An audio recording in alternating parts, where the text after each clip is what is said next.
وبكده اكون خلصت معاكم الكوسة بكرة اللحمة، وعملت كمان جنبيها طبق رز ابيض كده بالزبدة.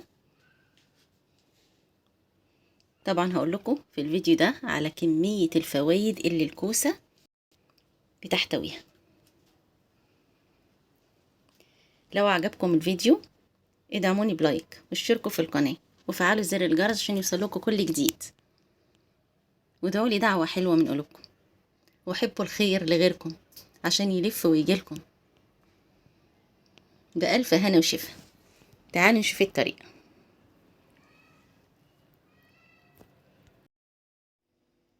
السلام عليكم ورحمة الله وبركاته، والصلاة والسلام على أشرف المرسلين سيدنا ونبينا محمد وعلى آله وأصحابه أجمعين. ازيكم يا حبايبي، عاملين ايه؟ هعمل معاكم النهاردة طبق كده من الكوسة بكرة اللحم، حاجة كده خفيفة في الجو اللي احنا فيه ده غير كمان ان الكوسة مفيدة جدا للأطفال وللكبار كمان.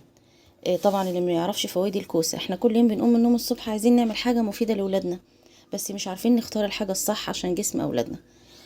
تعالي كده نقول الكوسة بتعمل ايه. بتنظم مستوى الهضم في الجسم.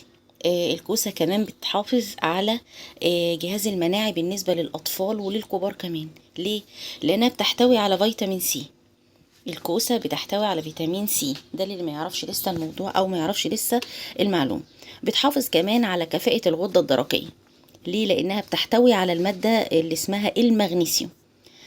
كمان بتساعد على تحسين صحة الدماغ. ليه؟ علشان هي بتحتوي على الفوليك أسيد.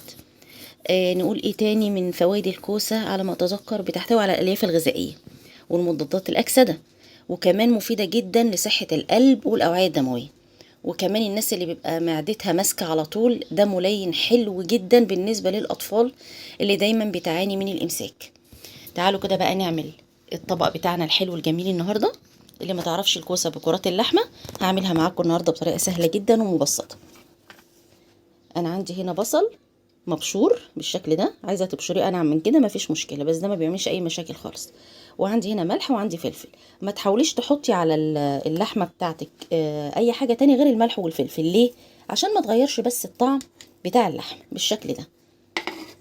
طبعا هفرم كل ده في قلب بعضه كده وهكوره.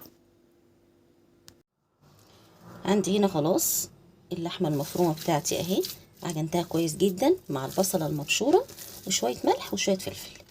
ابتدي بقى اكورها زي ما انت عايزة. على فكرة في ناس ممكن تعملها اللي هي عاملة زي الطعمية كده، لا انا بحب اكورها كرات صغيرة بالشكل ده.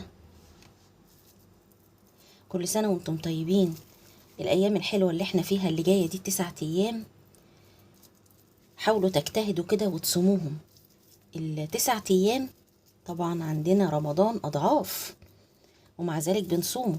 فما تخليش حد يضحك عليكي او يضحك عليك ويقول لك لا ما لهمش لازمه وما تصومهمش. لا لا، اجتهد في سبيل الله وصومهم، فضلهم حلو قوي قوي قوي عند ربنا. وخلي دايما كده نيتك خالصه لله. يعني انا ناوي ان انا اصوم التسعه البيض او التسعه اللي هم ذو الحجه. يا رب عيني وقويني، يا رب عيني وقدرني، يا رب عيني اصالح حد كان مخاصمني او انا مخاصماه، يا رب عيني وقويني. كل يوم جددي النية لحد كويس في حياتك ان انت تعملي له حاجة كويسة.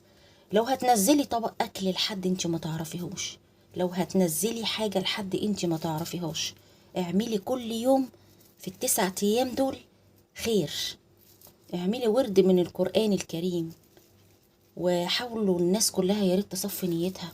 يعني انا عندي دايما مقولة بقولها، صفوا نيتكم تحلو دنيتكم، صفي نيتكم تحلو دنيتكم.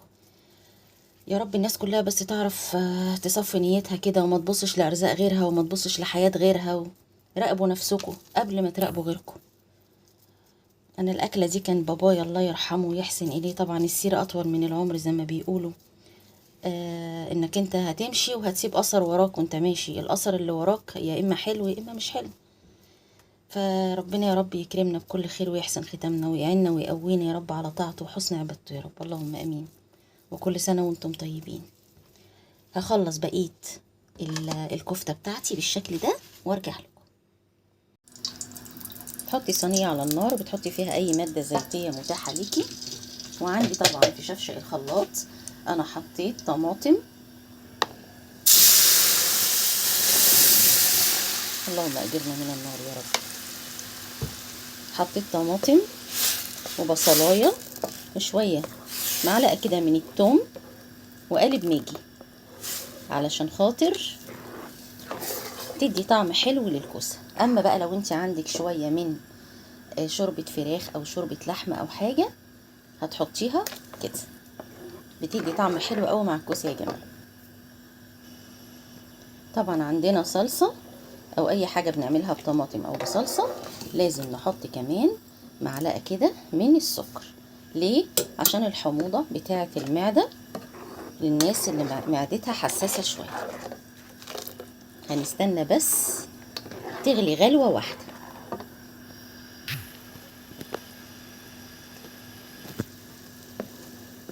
كده هنزل معايا بس بشويه ملح وشويه فلفل. اعملي حسابك ان انت حاطه قالب ماجي، ده غير كمان ان احنا محدقين الكفته، فحاولي تخلي بالك من النقطه دي. طبعا البنانيت الصغيرين اللي اول مره يعملوا الوصفه، اما الستات الشاطرين، اغلب الستات دلوقتي بقوا شاطرين وعارفين الحاجات دي كلها. انا بكلم البنانيت الصغيرين اللي لسه ما يعرفوش الوجبه بتعمل ازاي.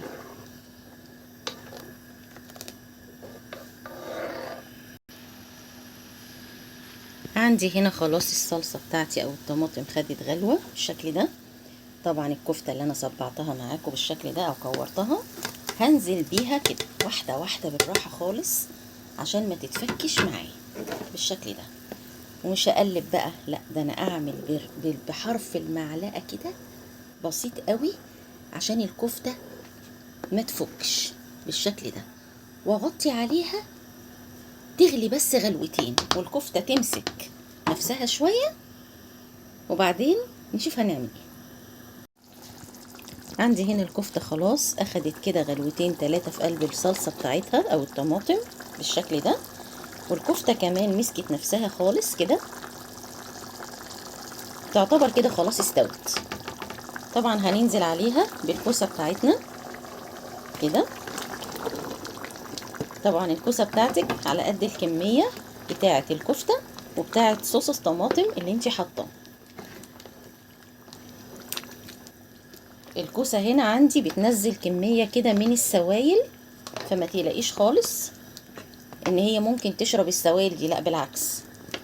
وهتسيبي بقى ايه صينيه الكوسه كده تاخد وتدي مع بعضها لحد الكوسه ما تستوي بالشكل ده.